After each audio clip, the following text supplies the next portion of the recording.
In the 1970s, a psychologist named Henri Tajfel set out to discover the roots of tribal behavior. He wanted to know why we form in-groups and out-groups, and why we can be so damn nasty to people in out-groups. During one of his experiments, he managed to turn a bunch of school kids into, well, assholes, by showing them pictures of dots.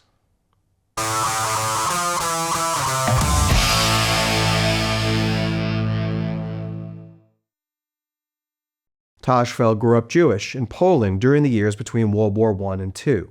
He left Poland to study in France, and World War II broke out shortly after his arrival. He enlisted in the French army but was soon captured, and spent much of the war in a POW camp. As you can imagine, these experiences made him extremely interested in how and why people succumb to prejudice and discrimination. The dominant theory at the time was that they were the result of extreme pathological personality types, but Tajfel wasn't sure. He had a hunch that they were the result of our very human need to belong. Just like the cognitive shortcuts that we discussed in a previous video, our need for belonging once served a valuable evolutionary purpose. Back in the Stone Age, we needed to band together for survival. The word for a human out alone on the Serengeti was lunch. Banding together made it possible for us to take down prey that was bigger and stronger than we were, and to defend ourselves against marauders who invaded our territory. Even today, we need companionship for survival. Social isolation increases our risk of premature death from all causes, and is as dangerous for us as smoking. But this need for social connection also makes us prone to something called othering. Simply put, othering is the act of deciding who is us and who is them. And naturally, we seek benefits for us, often at the expense of them. Now, we humans are very good at othering. To give you an idea of how good, let's talk about a series of experiments that Tajfel did in the 1970s. He wanted to find out what makes us flip the switch between us and them. And what he found was disturbing. Tajfel gathered a group of students and showed them a series of images of clusters of dots. He asked them to estimate how many dots they had seen in each image. Their actual answers weren't important. In fact, Tajfel didn't even record them. The important part of the experiment came next. The students were then taken into separate cubicles and told they were an overestimator of the number of dots they had seen or an underestimator. No one was told they got it right. Everyone was more or less wrong. Sorting the students into these groups was done randomly. The students were then asked to help determine how much money everyone should get for participating in the experiment. They could choose between everyone getting the same reward or their particular group, overestimators or underestimators, getting a larger reward. The majority of students chose to reward their group with more money.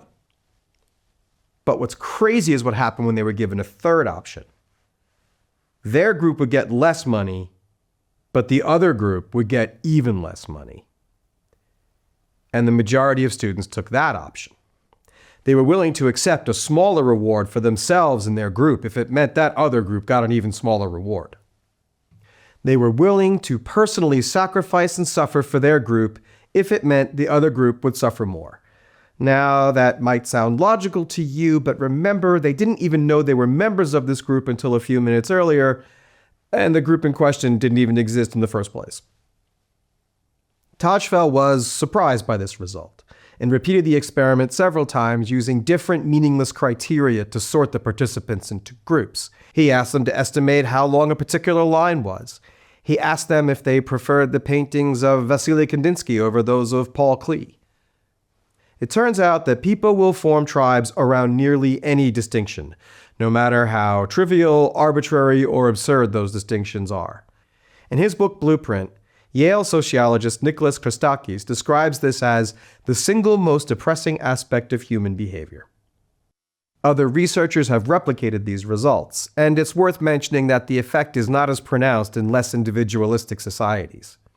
But in general, it takes very, very little effort for someone to convince you that you are one of us, and you must stand with us against them.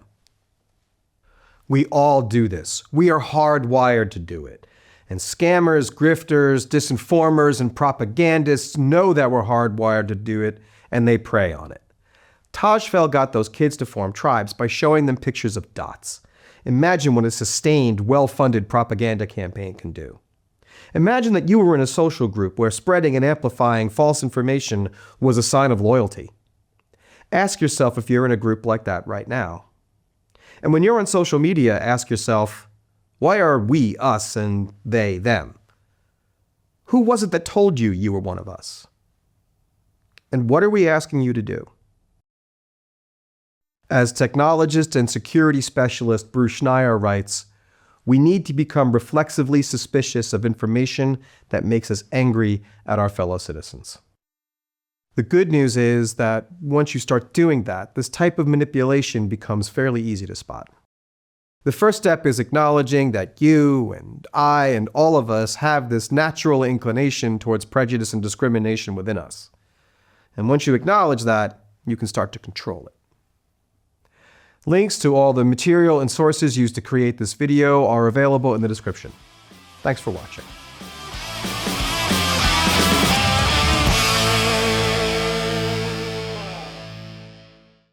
Hi, it's Dan again. If you like what you see here on the channel, please like, share, and subscribe. You know how that works. Reptiles of the Mind is pretty much a one-man operation, and you're looking at him. So if you think the show has any value, especially in these crazy times, please consider leaving a thank you gift here, or think about sponsoring the show on Patreon. Patreon sponsorship gets you ad-free videos that won't get spiked by the algorithm, bonus content as soon as I create some, and down the road, I'll be offering merch. A link is in the description below, and thank you.